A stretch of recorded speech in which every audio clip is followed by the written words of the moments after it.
Cash ఉంటే PhonePe చేయాలి. ఎంత? 50.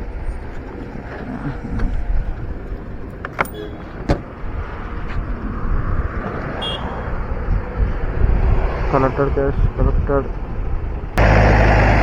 మోహన్ సాయి పవని. ఇది లేడీదా? వద్దయితే లేడీస్ అస్సలు ముట్టుకోను. మీ దాని నుంచి చూసుకోండి. నేను నంబర్ కూడా సేవ్ చేసుకోలేదు. తన క్యూఆర్ పెట్టినా పోతుందా? మీరు క్యూఆర్ ఓపెన్ చేయండి. వద్దన్న, నేను అలాంటి హెడేక్స్లు అస్సలు పండి. లేడీస్ విషయాలు అయితే అస్సలు నేను భయం, నాకు అసలే భయం. వేరే నెంబర్ చెప్తాను. 593555 కోతూరు మణికంఠ. అదే ఆర్డర్ చేస్తే 50 కదా? ఇవ్వండి, అయిపోయింది.